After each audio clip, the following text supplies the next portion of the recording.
compartilhar uma palavra hoje, que está no Salmo 126. Se for possível colocar na versão ARA, deixa eu na versão ARA, os textos de hoje. Amém? Quando o Senhor restaurou a sorte de Sião, ficamos como quem sonha. Então a nossa boca se encheu de riso e a nossa língua de júbilo.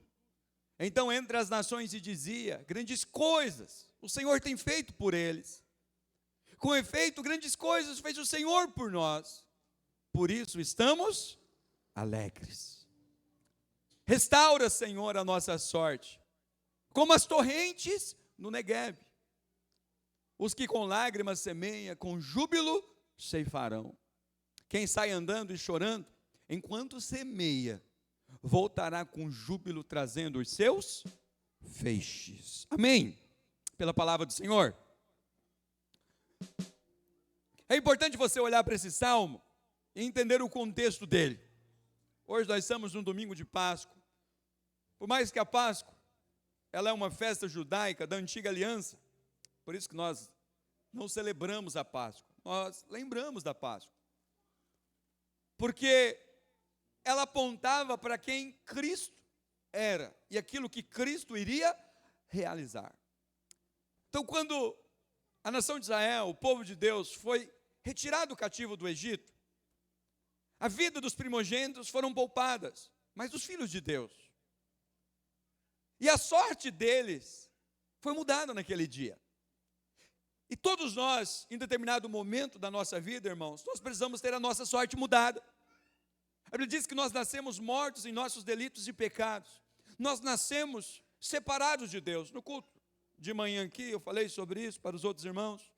Como que é importante a gente olhar para Deus e entender que Deus, Ele precisa mudar a nossa sorte precisa ser mudada por Deus, não pela nossa mão, não pela nossa força, não pela nossa capacidade. Sabe, eu lido muito com casais. A gente, como pastores, 99% dos problemas da igreja está relacionado com família, se não 100%. Então, se você tem problema no seu casamento, na sua família, fica tranquilo, você é só mais um dos 99%. Faz parte. Todos nós temos essa dificuldade. Temos problemas de relacionamentos. Agora, o que acontece? Muitas vezes, as pessoas ficam fazendo promessas uma para a outra. Às vezes a mulher cobra o marido, queria que você mudasse isso. Você fala, beleza, eu vou mudar. Só que essa mudança é temporária. Daqui a pouco está fazendo tudo de novo. Não é assim? Talvez, né? O homem cobra da mulher, eu queria que você fosse diferente, eu queria que você tivesse essa postura. Você fala, não, beleza, a partir de agora eu vou ser assim. Né? Às vezes até umas ameaças. Olha, se você não mudar, eu largo de você. Se você não mudar, já deu, basta, quero meu divórcio. O que a pessoa faz? Ela promete. Não, a partir de agora eu vou ser diferente. Mas, quando nós mudamos a nossa sorte, tudo aquilo que nós mudamos com a nossa capacidade, a gente tem que manter, e a gente não consegue. Por isso que muitas mudanças na vida das pessoas, elas até começam bem, mas terminam frustradas, porque elas não conseguiram manter aquela mudança. Eu lembro de um irmão, que a mulher chegou para ele e falou assim, se você não parar de beber, eu largo de você. Aí chegou no médico, ele estava passando por uma enfermidade, falou para o médico assim, fala para ele, que se ele não parar de beber, ele vai morrer. Porque ele tem muito medo de morrer, se você falar isso, ele para de beber. Aí chegou em casa, e o médico fez isso mesmo. Por mais que o médico não estava errado, o médico falou, se beber você vai morrer, mas não falou que era bebida que ia causar morte. Né? Uma hora ele ia morrer mesmo, mas a gente sabe que a bebida causa realmente muitos problemas na saúde. Esse irmão ficou, e essa mulher, essa irmã testemunhava. Pastor, depois disso, ele realmente parou de beber, só que eu sabia. Falei, não vai durar. Porque o que está movendo ele a parar de beber? Não é que de fato Jesus mudou a vida dele, não é que Deus mudou a vida dele, é que ele está com medo de morrer. E tudo aquilo que é movido por medo, enquanto você tem medo, você mantém, mas vai haver um momento que esse medo vai se perder. O que acontece quando o medo perde? A pessoa volta a praticar os mesmos hábitos. É que nem aquele homem que mudou, falou, não, eu vou ser um homem diferente a partir de agora, porque senão eu vou perder minha esposa. Mas ele se mudou, ele tomou atitude diferente. Olha que o negócio fica tudo bem, ele fala, já conquistei minha esposa de volta. A hora que ele calcula o risco, não tem mais risco dela me abandonar, o que acontece? Automaticamente ele volta para a velha vida. Por uma questão muito simples. Mudou os hábitos, mas não mudou o coração. Mudou-se as atitudes, mas não mudou a mentalidade. E arrependimento, uma palavra em grego, metanoia, significa o quê? Mudança de mentalidade. Nós não mudamos os nossos hábitos se primeiro não termos as nossas crenças mudadas, as nossas convicções mudadas. Você entende que a bebida é uma coisa que te faz mal, e Jesus de fato ministrou na tua vida, trouxe revelação sobre isso.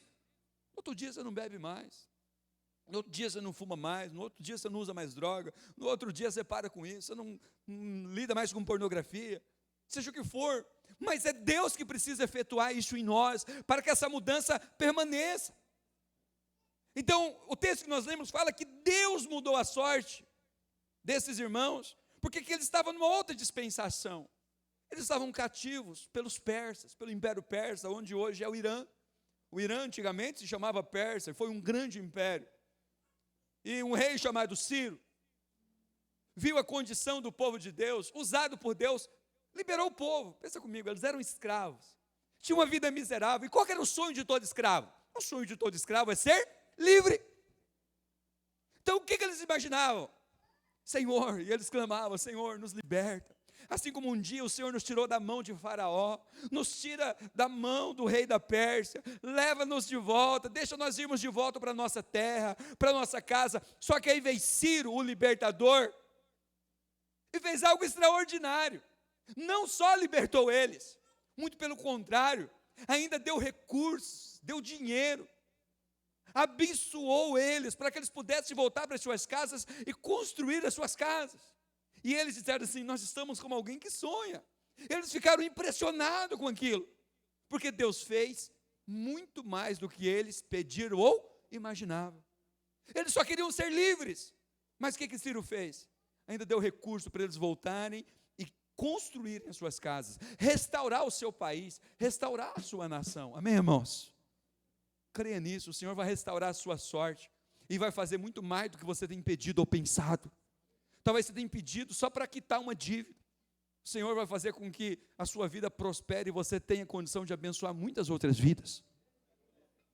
Talvez você tenha pedido a cura de uma enfermidade, Deus vai te curar dessa enfermidade, ainda vai te dar um dom para curar outras pessoas, porque Deus faz infinitamente mais do que pedimos ou pensamos.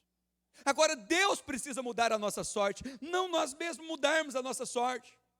Então quando Deus muda, Deus faz de forma permanente. E as pessoas verão que é Deus que fez. As pessoas verão que foi o Senhor que olhou para nós. Porque tudo aquilo que Deus faz permanece. 1 João 2,17. João diz assim, ora o mundo passa, bem como a sua consciência, suas vontades. Aquele, porém, que faz a vontade de Deus permanece eternamente. Então presta atenção aqui comigo. Tudo que Deus faz permanece. Tudo que Deus faz se mantém. Tudo que Deus faz é eterno. Mas tudo aquilo que o homem faz, tudo aquilo que nós fazemos com a nossa força natural, tem prazo de validade. Voltando à história daquela irmã que o marido parou de beber, o que aconteceu? Anos depois, ela faleceu e ele voltou a beber. Por quê? Porque o que motivou aquela mudança não foi a intervenção de Deus, não foi o agir de Deus na vida daquela pessoa, mas ela diz, não, eu quero que a minha vida seja mudada. Eu sei que os coaches são uma bênção, mas toda mudança que ela é gerada por essa estimulação daquilo que você pode fazer, a gente não consegue manter. A gente até pode conseguir por um tempo, mas daqui a pouco aquilo fica tão pesado, aquilo fica tão difícil, que a gente não consegue. Mas eu quero dizer para você, quando Deus muda, a mudança de Deus, ela é permanente. Amém? Então o que nós precisamos fazer? Pedir, Senhor, muda a nossa sorte, muda a nossa vida, muda o meu casamento, muda a minha família. A minha esposa ontem perguntou para mim, você tem orado para que alguma coisa da minha vida mude? Eu falei, tenho. O que você quer que mude? Eu falei, não falo para você, falo para Deus. Eu falei, eu achei que eu era uma esposa perfeita. Eu falei, pois bem, continue achando isso. Você sabe por que não adianta eu falar para ela? Não adianta, não vai mudar, ela não tem poder para mudar. Então o que eu faço? Eu falo com aquele que pode mudar, amém, irmãos? Eu falo com Deus. Eu sempre conto isso para os irmãos. Para que você esteja estimulado a orar, experimentar milagres. Ela ora por mim, eu tenho um corpo para mudar. O que ela faz? Ela ora e tem mudado, não tem? Tem mudado. Tem, devagar, mas tem que orar mais. Eu sempre gostava de levantar de manhã cedo, e a minha esposa, até por causa do seu trabalho, ser cansativo, ela gostava de levantar só a partir das 6 horas. 6 horas eu levantava. Mas eu sempre gostei de levantar 4h50, 5 horas, eu sempre fui matinal, sempre gostei de ser matinal. E toda vez que eu levantava, ela reclamava. Isso é muito barulhento, você vai levantar, levanta devagar. Eu quero dormir até mais tarde, você não deixa. Depois meu dia é cansativo. E eu comecei a tentar, né? Vou levantar aqui que nem o pé de pano. Me dá um pé de coelho. Mas não tinha jeito, irmãos. Eu levantava, acordava ela. E ela reclamava. Mas eu levantava para orar. Eu levantava para fazer as coisas da vida da igreja. E eu falei, Senhor, eu estou chateado contigo. Não é nem com a minha esposa, não, é com o Senhor. O Senhor sabe que eu estou levantando por uma boa causa. Aí eu já tentei atingir o emocional de Deus, né? Acho que funcionou. O Senhor sabe que eu estou fazendo isso para abençoar pessoas, abençoar vidas. E eu acho que só tem um jeito disso mudar.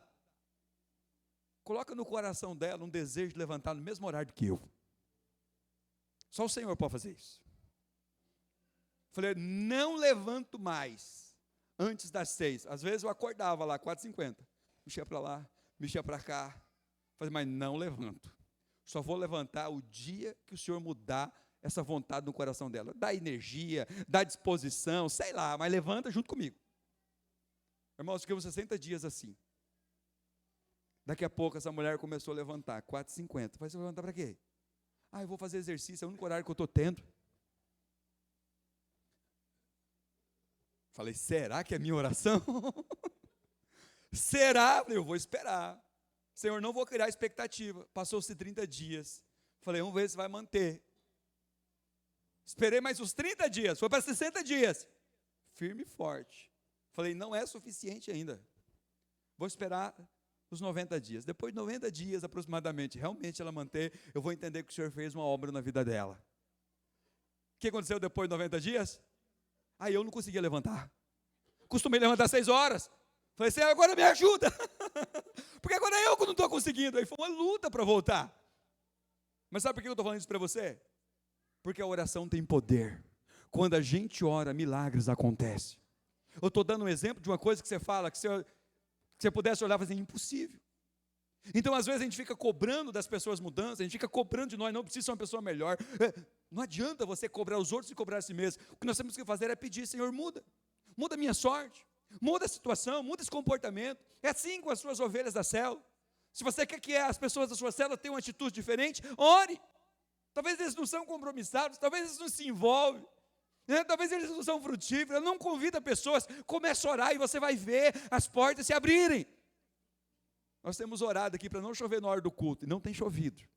Já estamos há quase um ano nesse propósito. Chove qualquer horário, menos na hora do culto.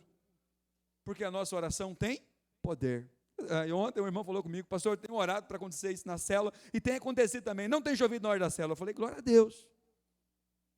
Porque às vezes é uma coisa tão simples, tão pequena, tão insignificante na nossa ótica. Mas o que diz Mateus 7,7? Pedi e dar-se-vos-á. Não é isso? Projeta para mim. Pedi e dar-se-vos-á. Preciso pedir, mas Senhor, mas Deus sabe o que eu preciso. Mas Deus colocou uma condição. Eu só te dou se você pedir. Então ele está dizendo, pedi e dar-se-vos-á. Buscai e achareis. Batei e a porta lhe será aberta. Sabe por que Cornélio foi atendido? Porque ele pediu. Porque ele orou. Então é necessário que tudo aquilo que a gente necessite, irmãos, a gente ore.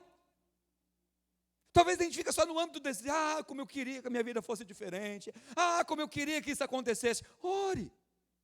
Não estou falando de você passar horas e horas em oração, não. É só pedir, Senhor, muda a minha sorte, muda a minha situação. Irmãos, eu já tive tantas experiências assim, de só suspirar.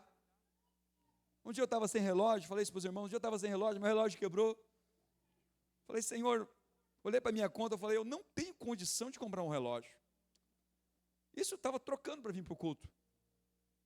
Minha oração durou uns 30 segundos. Eu só falei, Senhor, se o Senhor usou alguém para me abençoar um relógio, eu não tinha pedido um relógio. O Senhor me abençoou mesmo assim. Mas agora eu quero. O Senhor podia arrumar uma outra pessoa para me abençoar com o relógio. Sabe o que aconteceu? Terminou o culto aqui, o irmão me cercou. Falou, pastor, eu estou aqui em obediência ao Espírito de Deus. Ele me mandou te dar esse relógio aqui. Você quer? Eu falei, você está brincando? Falou, não, é verdade. Falei, rapaz, eu vou te falar que eu fiz oração hoje à tarde. Ele tirou o relógio e me deu. Então, quando nós pedimos, o Senhor atende. Talvez você imagine, não, eu tenho que orar muito, não, eu tenho que merecer, olha, eu tenho que ajustar a minha vida. Pastor, tem tanta coisa errada em mim, enquanto eu não consertar, eu não oro, porque enquanto eu não consertar, Deus não ouve. Mentira do diabo. Deus não nos abençoa por causa da nossa bondade, Deus nos abençoa por causa da sua bondade, amém? É da bondade dEle. Então, nós precisamos viver por fé, e não por aquilo que vemos. É isso que diz 2 Coríntios, capítulo 5, verso 7. Talvez você tenha olhado para a tua vida e visto impossibilidades, você já tentou de tudo, você fez de tudo, mas começa a olhar agora com um olhar espiritual, visto que andamos por fé e não pelo que vemos. Diga assim, o meu olhar não é natural, é espiritual. Eu nunca olho aqui o que nós temos na conta da igreja para fazer as coisas. Deixa o meu tesoureiro doido, que o Juseus que o diga. Mas eu nunca olho se eu tenho ou não tenho na conta, porque nunca tem. Nunca tem. Talvez você tenha olhado assim também para o seu financeiro. Você quer fazer algo? Nós viajamos esses dias, passamos uma semana na praia. Assim, fazia 5 anos que nós não viajava. Falei, vou tirar uma semana de férias. Mas você acha que eu tinha dinheiro? Às vezes você vê lá, nossa, o pastor viajou, o pastor já está nadando no dinheiro. Não, eu vou parcelar, vai, Senhor, faz o milagre, até chegar o dia, porque eu não sei como, parcelei no cartão, mas sabe o que aconteceu comigo?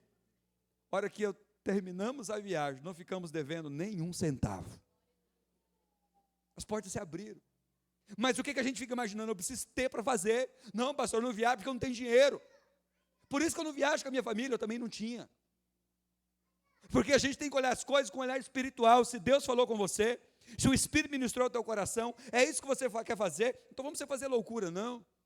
Mas então vamos para você orar, e Deus te dá uma direção. Jesus disse para Pedro, Pedro, vem e anda sobre as águas. Pedro andou, porque Jesus direcionou ele. Sabe o que aconteceu certa vez na Coreia do Sul? 2 meninas estavam para ir para uma conferência, e teve uma grande inundação, quebrou a ponte, e elas disseram, se Pedro andou sobre as águas, também vou andar, porque Jesus sabe que eu estou indo lá para adorá-lo. O que elas fizeram? Pular na água, as duas morreram. Por uma questão muito simples, Jesus não deu direção para elas fazer aquilo naquele momento, foi uma loucura. Então fé é diferente de loucura, de ser inconsequente. Então fé é agir mediante aquilo que o Espírito Santo tem falado com você, isso é a palavra rema, a palavra revelada. Se Deus ministrou o teu coração para fazer algo, fica tranquilo, Ele vai fazer. Amém? Glória a Deus por isso. O Senhor vai nos dar uma escola aqui. O Senhor vai nos dar um prédio para 1000 pessoas aqui, porque Ele falou. Tem recurso? Não. De onde vai vir? Não me importa. Os recursos virão, amém? Nada do que nós fizemos até hoje aqui, irmãos, nós tínhamos recurso. Seja de 10 mil, seja de 100 mil, seja de 1 milhão, nada do que nós fizemos nós tínhamos recursos, porque nós não olhamos para aquilo que vemos. Talvez você está olhando para a sua conta, está negativa, você está olhando para a sua realidade, você fala, pastor, não tem jeito, eu sei, mas tudo que nós fazemos é pela fé, nós oramos e os milagres acontecem, nós oramos e as portas se abrem, nós oramos, de alguma forma Deus provê, não fica tentando imaginar como. Os coaches falam isso, pergunte como, não é assim? Deus fala, não pergunte como, só peça, Ele será dado. O como é a parte humana, Ele está certo de fazer isso, Ele não está errado de fazer isso não, porque Ele está agindo no âmbito natural, mas nós não, nós agimos no âmbito espiritual, nós vamos além daquilo que os nossos olhos veem, nós vemos além daquilo que nós podemos fazer, nós fazemos além daquilo que a nossa capacidade pode, amém, amados? Então olhe as coisas pela fé. Não fica olhando por aquilo que os teus olhos naturais enxergam somente. Porque Efésios 3:20 diz que aquele que é capaz de fazer, que é poderoso para fazer infinitamente mais de tudo quanto pedimos ou pensamos, conforme o seu poder que opera em nós. Deus é poderoso para fazer mais, como fez na vida daquele povo, daqueles irmãos que nós vemos ali no Salmo 126. Deus fez mais do que eles pediram para ser libertos. Ciro ainda deu recurso para eles construir e reconstruir o seu país. Por que eu devo crer nisso?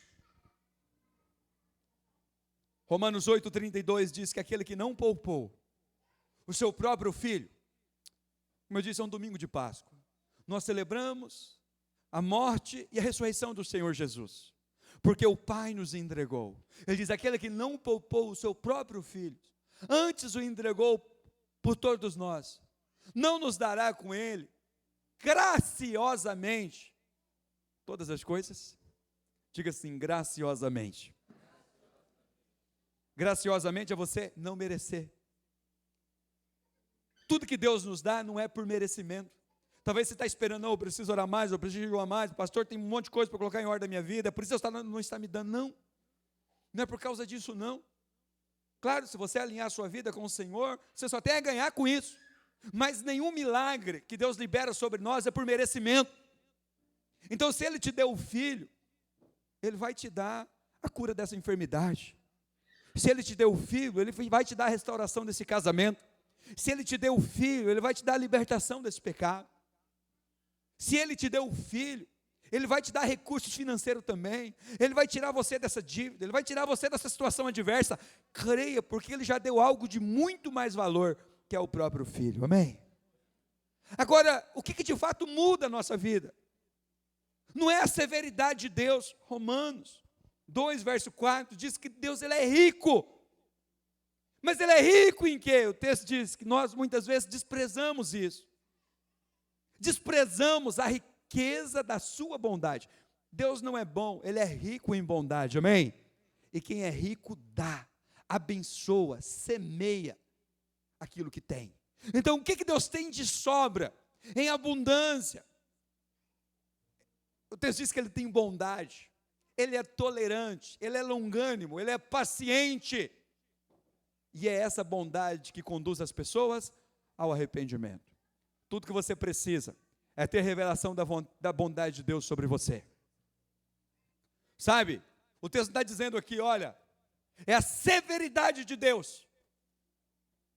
É a severidade de Deus que conduz ao arrependimento. Diga assim, arrependimento é mudança de crença, é mudança de mentalidade, é transformação, é a minha sorte ser mudada. Então a minha sorte não é mudada pela severidade de Deus, é pela bondade de Deus. Você precisa olhar para Deus e ver que Ele é bom, que Ele continua sendo bom, que Ele tem nos abençoado muito mais do que nós merecemos.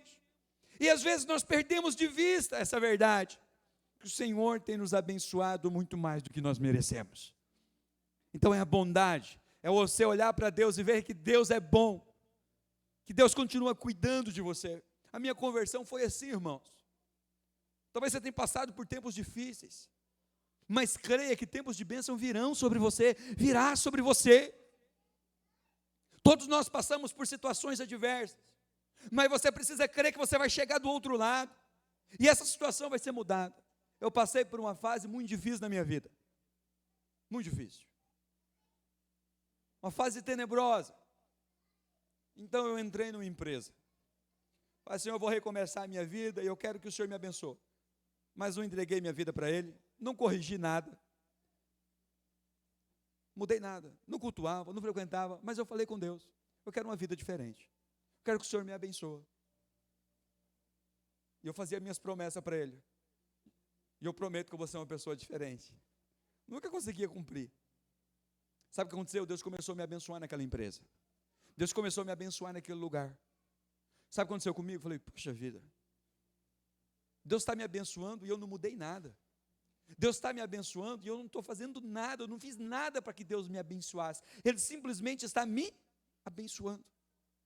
Talvez você está aqui e você fala, não, pastor, A situação está ruim na minha vida porque eu preciso mudar. Sabe o que vai mudar você? Não é essa situação continuar ruim. É a hora que você ver o favor de Deus sobre a sua vida. E Deus te trouxe aqui nessa noite para dizer que Ele vai mudar a sua sorte. Tudo que você precisa é crer que você é amado, que você é amada, que Deus está interessado em abençoar você, não pelo seu merecimento, mas porque você é filho. É ter essa revelação que atrai o favor de Deus, é ter essa revelação que muda a nossa vida. Mateus 15, verso 26 e 27, fala sobre uma mulher cirofenícia. Essa mulher estava com a filha endemoniada, enferma, oprimida.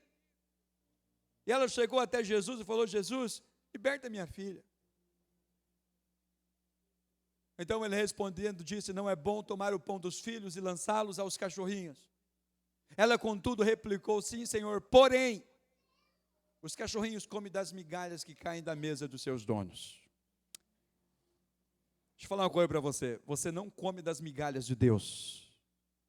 Você é filho e há uma mesa farta disponível para você. Mas muitas vezes nós ficamos pedindo para Deus o quê? Migalhas. Senhor, eu quero pagar a minha conta, eu quero sair dessa dívida, eu quero aquilo outro. Mas Deus tem para nós muito mais, muito mais, muito mais. Agora a gente recebe muito mais de Deus quando a gente entende isso. Eu sou filho. Quem é pai aqui sabe? Quem aqui é pai ou a mãe? Levanta a mão, deixa eu ver. Um dia que você for pai e mãe, você vai entender isso.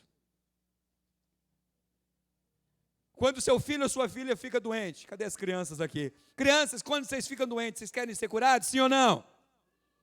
Não, mais alto, vamos lá, vou perguntar de novo para as crianças. Crianças, quando vocês ficam doentes, vocês querem ser curados? Então tá bom. Vocês querem ser curados. Agora deixa eu perguntar para os pais. Quando a sua filha ou seu filho fica doente, quem que deseja que ele deseja mais intensamente que ele seja curado? Você que é pai e que é mãe? Ou o seu filho? Se pudesse, você não pegava a doença dele e passava para você, sim ou não? Sim.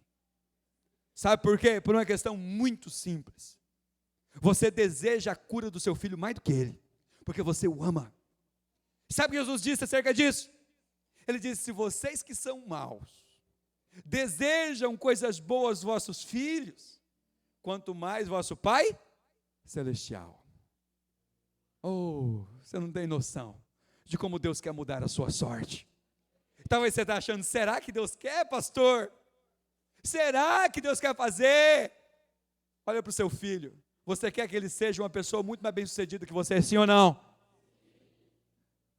Deus quer que você seja muito mais abençoado do que você imagina.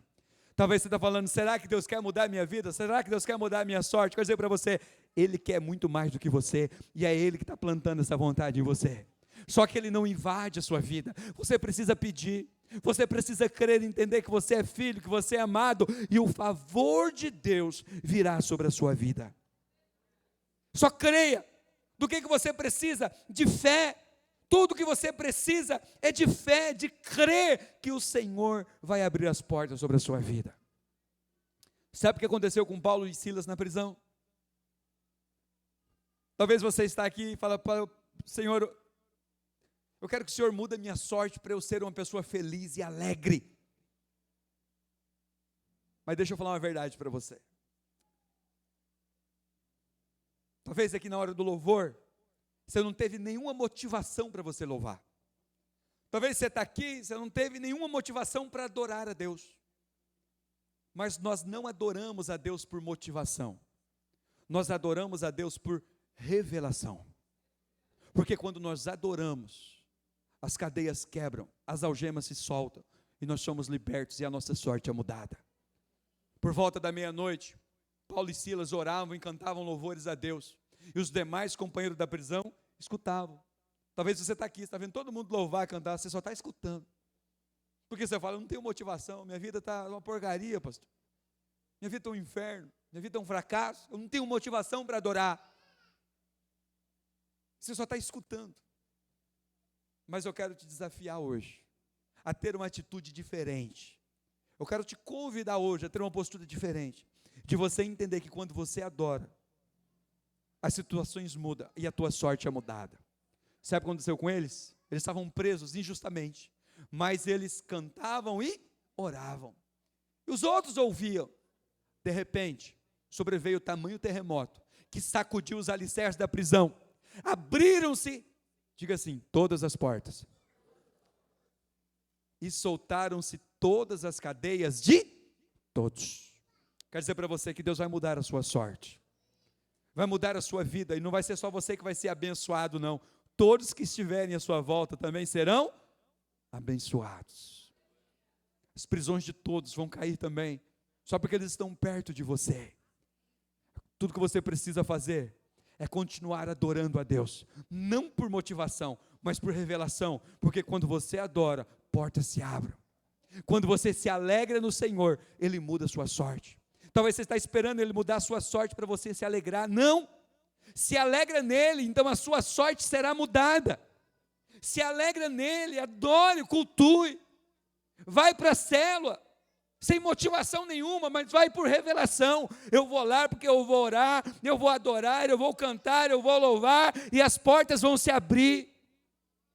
Eu vou cultuar, não é porque as coisas estão bem na minha vida, não. Eu não tenho nenhuma motivação, mas eu sei que o meu Redentor vive e Ele se levantará em meu favor. Coloca de pé. Eu quero que você tenha essa revelação nessa noite. Eu quero que você tenha essa revelação hoje. Você vai cantar Isaías 54, verso 1. Ele diz assim: cante alegremente, ó estéreo. Estéreo que não desce a luz, exulta com alegre cântico e exclama: tu que não tiveste dores de parto, porque mais são os filhos da mulher solitária do que os filhos da casada, diz o Senhor. Sabe o que está dizendo para você? Cante, adore, e você vai ser surpreendido. Adore o Senhor, e você vai experimentar a mão de Deus mudando a sua sorte, e as pessoas verão que Deus é por você. Agora tenha fé, e peça ao Senhor coisas grandes, peça ao Senhor coisas grandiosas, porque o Senhor é grande, o Senhor é poderoso. Sabe, talvez você tenha pedido, tenha orado, e tenha imaginado, tem demorado tanto, pastor. Mas o verso 4 do Salmo 126, eles fizeram uma oração. Ele diz: Senhor, restaura, Senhor, a nossa sorte, como as torrentes do Negueb. Negueb é um rio que no tempo da seca, a sua água acaba, e aquilo que era água, vira um profundo deserto. Só que acontece algo extraordinário. Quando uma chuva vem dos altos montes, uma grande correnteza, um grande rio é formado repentinamente. Peça para Deus isso hoje. Senhor, muda a minha sorte repentinamente, como o Senhor faz com o rio Negev. Talvez você tenha olhado para a sua vida e tenha dito assim: pastor, já faz anos que eu tenho clamado, mas o Senhor me deu uma palavra para que você continue, e você não desista.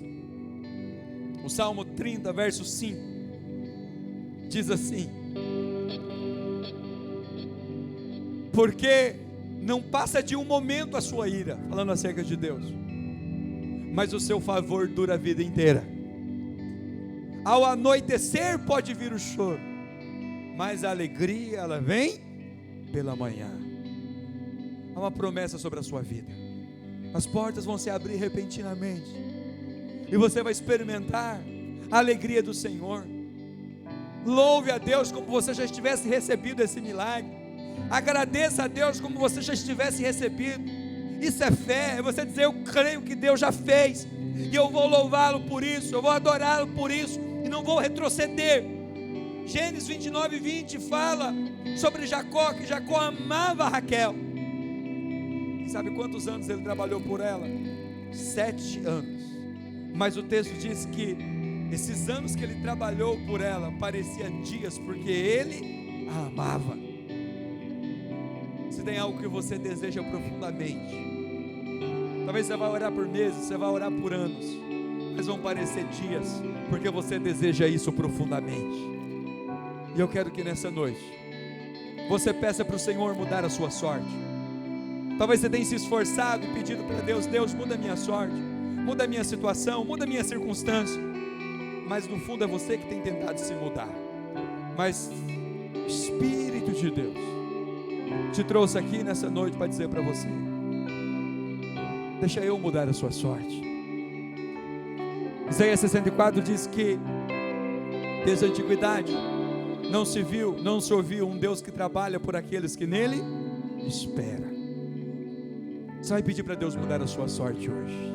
Você vai entregar a Ele e vai falar: Senhor, muda a minha sorte de forma repentina, para que eu seja surpreendido.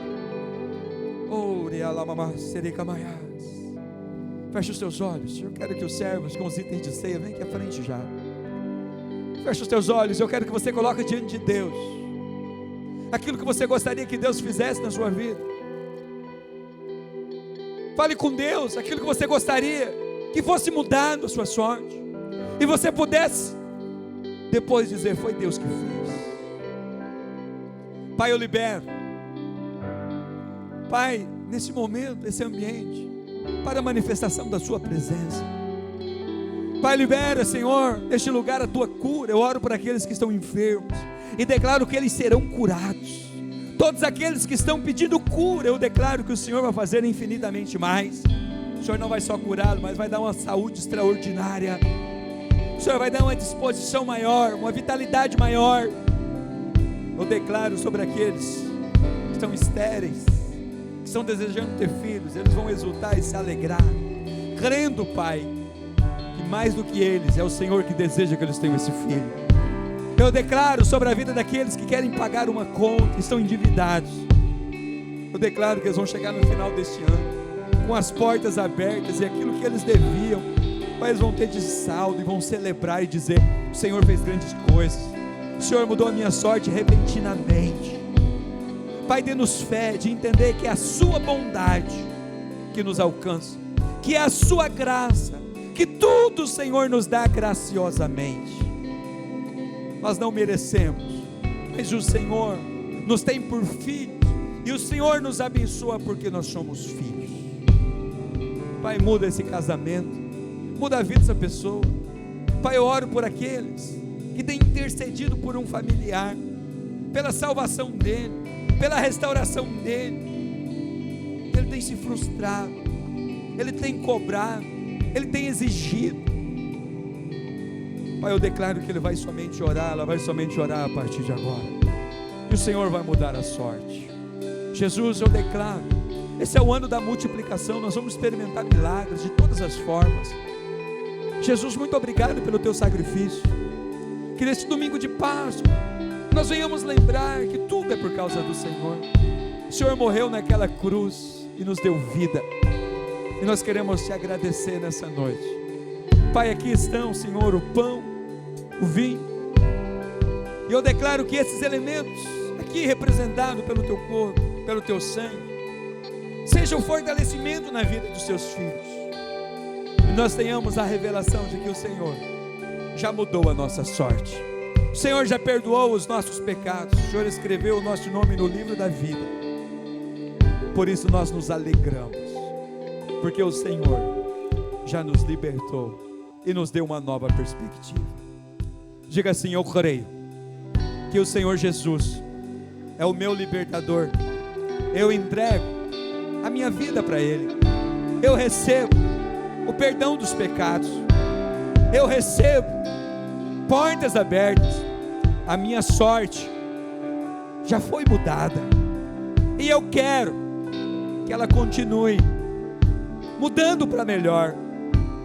E eu quero que as pessoas vejam que o favor de Deus está sobre a minha vida. Aumenta a minha fé, porque eu quero experimentar milagres. A partir de hoje, não olho nada de forma natural, mas eu vou olhar pelos olhos da fé.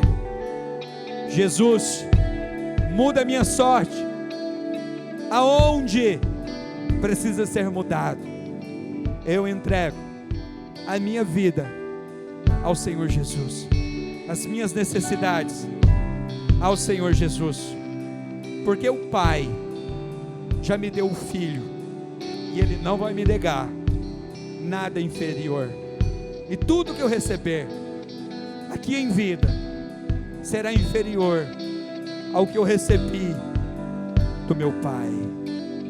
Amém.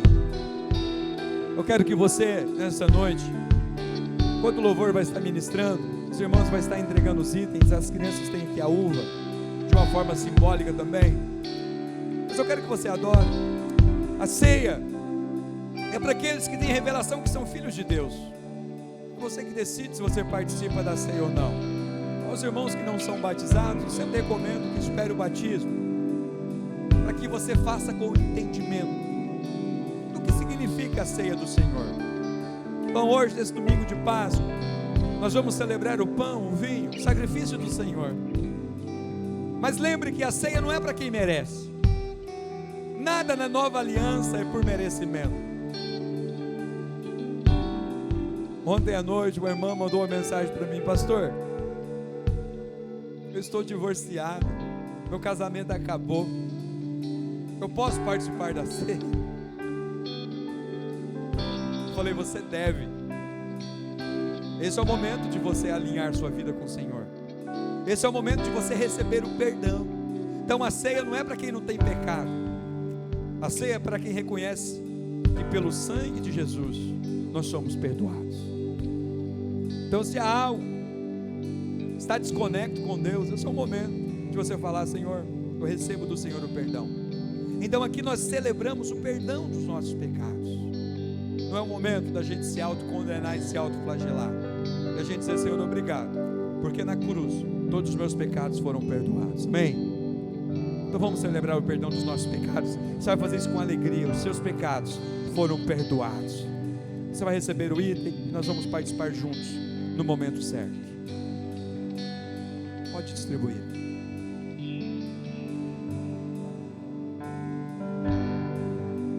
Minhas lamparinas estão acesas.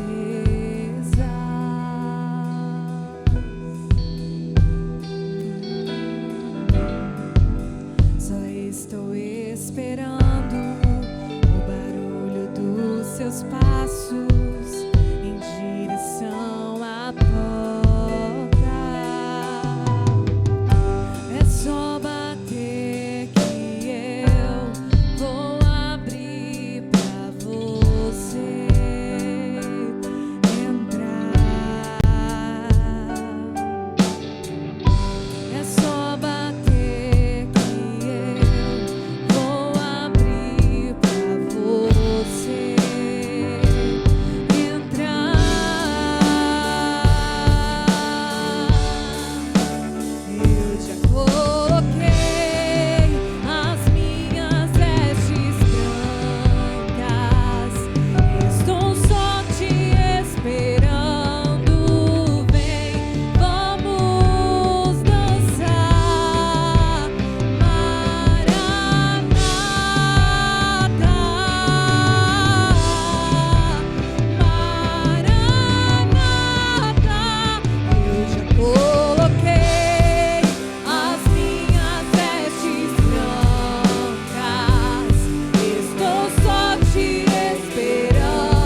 João 6, verso 50, diz assim: este é o pão que desce do céu, para que todo o que dele comer não pereça. Eu sou o pão vivo que desceu do céu. Se alguém dele comer, viverá eternamente. E o pão que eu darei pela vida do mundo é a minha carne.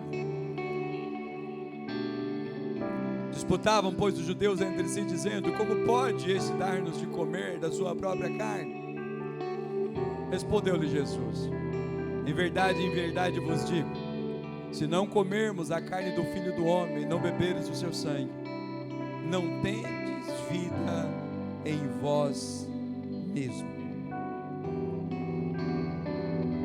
Quem comer a minha carne e beber o meu sangue tem a vida eterna, e eu ressuscitarei no último dia. Jesus estava se referindo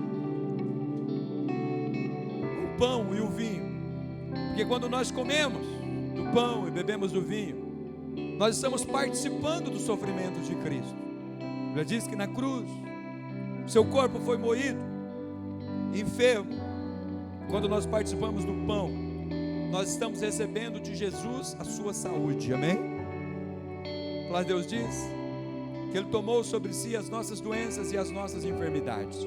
Então creia que ao participar do pão, você está recebendo da parte de Deus a vida e você está sendo curado de todas as enfermidades. O sangue de Cristo representa o perdão dos nossos pecados. Talvez você está aqui debaixo de culpa, de condenação. Ao participar do vinho, você está dizendo: eu recebo do Senhor o perdão. Embora eu peque, eu não sou mais pecador. Eu sou diante de Deus agora perdoado. Deus não te vê mais como pecador, mas Deus te vê como perdoado. Amém? Todos receberam o cálice? Tem alguém que gostaria de receber e não recebeu? Levante a mão. Se tiver, o Senhor vai ter você. Todos pegaram? Vamos agradecer a Deus pelos elementos e participar desse momento. Pai, nós agradecemos ao Senhor nessa noite de Páscoa. O Senhor ressuscitou em um domingo de manhã, e nós queremos te agradecer por isso, porque através da sua morte, Jesus, nós temos vida. O teu corpo enfermo, ferido, nos deu saúde. O teu sangue derramado nos purificou e nos perdoou, porque o nosso destino era a morte, mas o Senhor nos deu vida e nos deu uma vida plena, abundante. E eu declaro de uma forma especial sobre a vida desses irmãos que aqui estão hoje, que eles tenham essa revelação de que não há mais enfermidade, não há mais doença que nos domine, porque o Senhor nos perdoou e nos deu vida. O nosso nome está escrito no livro da vida e nada pode remover de lá. Nós somos salvos, nenhuma condenação há mais sobre nós, e nós nos apropriamos dessa verdade. O Senhor já mudou a nossa sorte, nós somos novas criaturas, novas pessoas, tudo se fez novo, e nós queremos celebrar esse momento com muita alegria. É a nossa oração, em nome de Jesus. Podem participar do pão, participar do vinho com alegria, sem condenação, sem culpa, porque você é filho.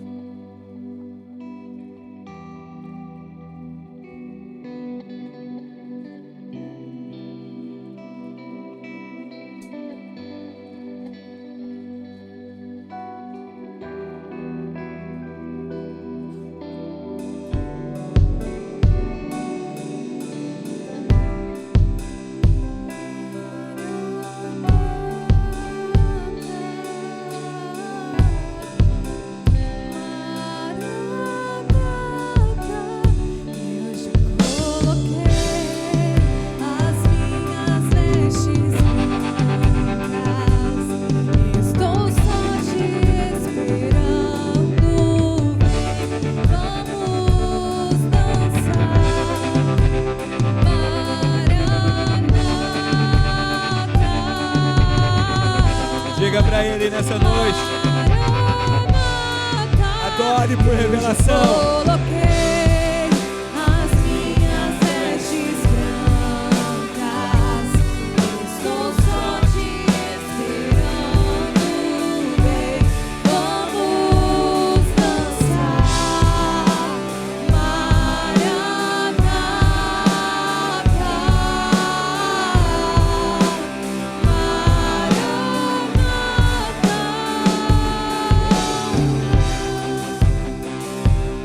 Pai, nós te agradecemos pelo mês de março. Muito obrigado. Estamos começando o mês de abril. Eu quero pedir ao Senhor, por cada irmão, por cada irmã, eu oro por aqueles que nos visitaram aqui pela primeira vez, que eles se sintam amados, acolhidos, parte dessa família. Eu ministro sobre cada um de nós, sobre eles, uma semana abençoada. Jesus, vai ser a nossa semana de consagração, de oração aqui no prédio. E eu declaro, Senhor, que nós estaremos aqui essa semana, todos os dias, das 18 às 19h15, orando, experimentando o Teu milagre, portas abertas. Pai, nós oramos para que o Senhor nos ajude a jejuar. Nós não conseguimos com a nossa força. Nos ajude a estar aqui todos os dias, porque com a nossa força nós também não conseguimos. Nós oramos também pelo nosso encontro com Deus. Senhor, que as inscrições vão se encerrar domingo que vem. Nós queremos essas 76 pessoas sendo profundamente ministradas, impactadas pelo poder do Teu Evangelho, pelo poder da Tua graça, da Tua palavra. Espírito Santo, libera nesses dias o Teu mover. Eu declaro que essa semana vai ser uma semana de triunfo, vai ser uma semana de vitória, de portas abertas. E essas 29 inscrições que ainda restam serão nessas semanas todas preenchidas, Pai. Em nome de Jesus, nós oramos por esses 76 encontristas e queremos que eles experimentem naquele lugar portas abertas, milagres, cura, salvação, e milagres aconteçam naquele lugar. Nós oramos para que a nossa semana seja abençoada, em nome de Jesus.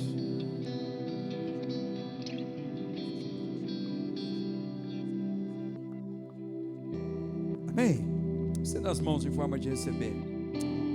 Diga assim: Senhor Jesus, eu recebo uma semana abençoada. O meu trabalho será abençoado.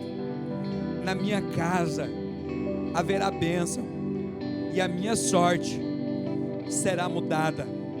A minha reunião de célula será poderosa, sobrenatural. A semana de oração será sobrenatural, e eu virei para receber do Senhor todo o Teu favor. Eu declaro e recebo do Senhor uma semana de bênção. Vamos aplaudir Jesus, aleluia, Ele é bom. Dê um abraço à pessoa querida aí do seu lado, deseje ela uma semana abençoada. Nós temos ali um café, um chá, tem uma comunhão com ela, chame ela para vir na oração. Se ela ainda não participou do encontro com Deus, faça um convite para ela.